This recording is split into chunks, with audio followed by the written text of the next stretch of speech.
Gowwaan kan dandeessuudhaan jennaan galee niitiidhaanidhaan isinii Oromoo dandeessu malee saba biraa Oromoo arrabsuu hin dandeessanii jechuudha. Isin ijoolleen Oromoo jechuudha. Warroonni na jala jirtan tokko tokko hundaa miti jechuudha.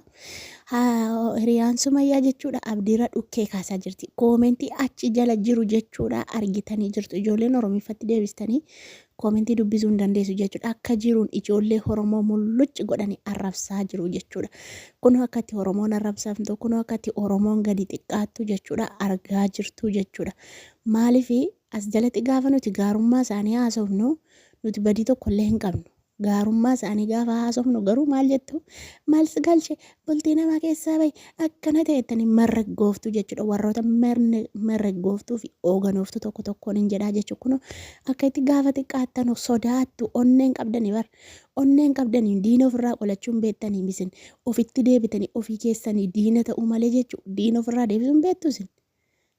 Attamitti abdii tuffattee attamitti abdii lolaa jirti hawwaan. Dattanii deebistanii fiire maal abbaa keessanii fuutu na jala. Achi as anatti deebitanii deebisuu malee haxxanii ishee jalatti deebistanii mucaa keessan lolaa jirti bar kan isheen lolaa jirtu Oromoodha. Kan arraffamaa jiru Oromoodha koomentii jalatti. Deemii Oromiifatti deebisiiti dubbisi koomentii achi jalaa jechuu argitanii jirtu. Isin kan dandeessan aantu jechuu kan dandeessan achi ol lamatti baatu jechuudha kooraa malee. Deemaa dhaqaatii seetti achi ol ba'aa ijoolleen tokko tokko.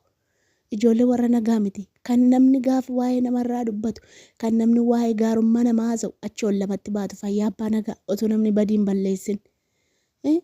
Maal abbaa isheetiifitu intalooni afaan bantii abdiitti. Abdiin maal balleesse? Harkasumarraa yaarraa nyaattee dhuddee harkasumarraa maal gootee dhuddeetu Sumayyaatti galagaltee Sumayyaadhaan hinatte jettaa leebaa jettaa Sumayyaadhaan jetteen. Indee maal jechuu barbaaddeeti? Maal jechuu barbaaddeeti hawwaan hoganooftuun? Amma immoo fakkeessituun kun maal jetti? Wanni bira teesseetu Saayidoo bira teesseetu akka waan harka keessaa hin qabne akka waan dubbii kana quba hin qabneetu gara Saayidoo gortuutu teessii jechuudha ajjabattee. Ajjaabii dhufte hooti kun. Maali kun hin jedhaan darbatamtuun intalaadha. Hin qaanfattu kun abdii lolti kun abdiin mootummaa sodaate seera sodaate malee kana mangaagaa ishee wal dabarsa barna mana. Kana mangaagaa ishee wal dabarsa abdiin maalumaafitu abdiittachi ol baati si fuuchuu didee abdiin si gaafachuu didee abdiin maalirraa fite abdiirra. Deengaddi maal jette abdii jette sittan iyyaa maal jettee natti iyyi ta'ennaan na gudeede jedheen iyyaatti. Isa tokko si gudeedeetu abdiitti qabachuu barbaadde sin fuudhu kaan sin barbaadu. Dirqiidhaa humnaan si fuudhaa. Maal masi godhee abdiin? Maal balleesse na birate gurgurattee deemtee qabeenya gurgurattee deemtee Sumayyaanii jedhe. Sobaaree fachu soba moo maali wanta dhugaa jiru wanta bakkee jiru maaf dhossuu barbaaddu? Maaliif ukkaamsuu barbaaddu? Maaliif dhugaan namaa dhokatee sobi bakkee ba'a? Soba moo akkamittiin akkana jetti afuuftuun kun? Sobaan jedhan Sumayyaan gurgurattee namni meeshaa biidoo waraabdee gadi iji keessan hin argu iji see ajaamu iji keessan isin hin argu. Iji see hin argine ni birata gurgurattee deemtee nuti ni biratteetti dhimma hin qabnu ijoollee keenya nuuf haa deebistuu jedhan. Innaa haa deebistu haa fiddu ijoollee keenya nuuf haa fiddu maalree? Maal jechuu barbaadu? Maal fiddare? Maal fiddi nuuf fiddi ijoollee keenya maal fidda? Maal fidda ammati? Ijoollee keenya barbaadna nuuf haa fidani. Ergi akka itti walitti taphachuu, wal xiqqeessuu, wal tuffachuu ta'e, ergi mucaa keenya joonjessuu ta'e nuuf haa dhuftu ijoollee keenya barbaadna hin guddifanna. Hin dadhabne nuti Oromiyyi guddisaa jirra. Ijoolleen keenya nuuf haa dhuftu. Akka jedhe Saayidoon iyyuu ijoolleen naaf haa dhuftu jedhe. Ati maaltu si mirraggeeche? Maanni abdiitti kooraa malee maachuu ol baatee mijaannan badee. Maanta yoo jaaladhe isa malee hin argineeti. Ati Sumayyaadhaaf dubbattamoo? Ati Sumayyaadhaaf dubbattamoo? Ati Saayidoodhaaf dubbattaa? Ati Saayidoodhaaf dubbata. Saayidoodhaaf dubbachaa jira. Sumayyaadhaaf atu jirtoo maal kan awwaalte boolla qottee keessa jaarsaaf jaartii gargar baaftee ukkaamsitee sobdee fayyaa nagaa fakkaatte sodaatte mana tokko keessa teessu. Sirraan sirbaa waan jaartii mana kanaan natti kaa'an malee dhugaa. Irraa sirbuun dhufee masila jaartii mana kanaan natti kaa'aa beektaa. Maa jehoo hin qaanfattu kun mirraggeettiin talama. Maal achi walitti hoogganooftaan gurbaatti maal hoogganoofta gowwaa wayititti fakkaate abdiinii.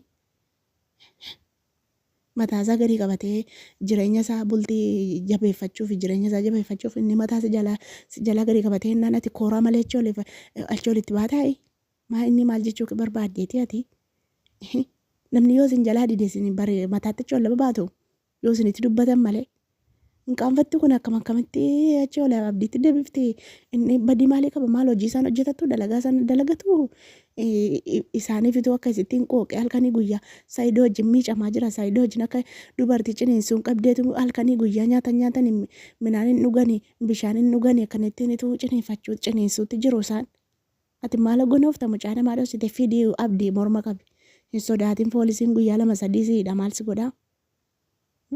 Hin sodaatin ajiifa himtanii miti mila himtanii miti keessaan dhossaadhaan miidiyaa irratti isa ba'anii viidiyoo waraabanii lafanii miti dhossaadhaan mucayyoo kana kokkeessee qaba morma ishee qabaate fiddaadhaan Sumayyaa dhugaa rabbii gaafa ishee morma qabdanii mana keessatti manni sun duwwaadhaa miti alaammaa lawaan hin taane naman gorsanii yuutuubii irratti beektan an dhaggeeffattu ijoolleen kun kanaafani mana qobaatti cufaatii hidhaatii fideedhaanii fiddi dawwaleedhaanii Sumayyaatti hidhaatii finyoodhaan xaxaa hidhaatii Sumayyaatti dawwaleedhaanii saniin booddee viidiyoo waraabdanii Sumayyaatti argitu keessaan yuutuubii irra gadhiisanii miti viidiyoo waraabdanii Sumayyaatti argitu saniin booddee dhimma ishee dhufti Sumayyaan lubbuu mucayyoo kana baraaruudha jettee hin dhufti. Kanaafuu akkana godhaa malee isin bar warri Oromoo kun gowwaadhaaf Oromoon kun beektaa abshaalummaan beektu beektaa Oromoon kun bakkuma argitetti nyaatamaa deemti beektaa abshaalummaadhaan nama miidhuun beektu ol baatee lafti malee lafa jala qottanii adeemtanii isin beektaa utuu lafa jala qonnee adeemneeti beektaa miidhamnuyyuu miinee waliin miinuyyuu beektanii sila kanaafuu lafa jala dubbii qotaa malee ol baaftanii lafinaati mucayyoo kana waan itti Sumayyaadhaa fi Saayidoo kan gargar baasheyyuu isheedha malee kan Sumayyaa kan uffachiiseyyuu isheedha gaafasuu biiducha keessatti waan mortuu wayii dubbachaa turte jaarsa keeddaas irratti fuudhee jechaa turte guyyaa gaafas iyyuu kan geesse isheedha kaameraa waraabee jechuudha kaameraa kan qabeef isheedhaa fi Sumayyaa malee namni mana keessa hin jiru namni kaameraatti qabee Sumayyaa waraabee yeroo itti isheen meeshaa gurgurtu sana isheedhuma jechuudha. Amma immoo fayyaa abbaa nagaacha abbaateetu Saayidoo sodaatteetu Saayidoon isin sodaate na fakkaata. Ijoollee Oromoo jettanii amma yaqeen arrabsa amma koomentii jalatti qixxin godhe ijoolletti warra Oromoo arrabsitu sana gatii baafachuun qabaani beektaan nama jalaa callisuun beeku. Ani suuta see galaafadha malee callisuun beeku beektanii anta akka nama jalaa calliseen beeku maaliif hudduu seetiif koomentii jalatti afaan bantee Oromoo arrabsiti hin qaanfattu foroqeen dubartootii maali kun hin jedheen dhugaa jaartiin mana kanaa natti kaatee akkeen koomentii jalatti arrabsa hawwaan arrabsu hawwaan rakkoo hin qabdu hawwaa maaf barbaade jettee deebisuu dandeessi ijoollee amaaraa koomentii ishee jalatti Oromoo arrabsanii qo'eetti nannaqaa fi dhugaa rabbii qo'e.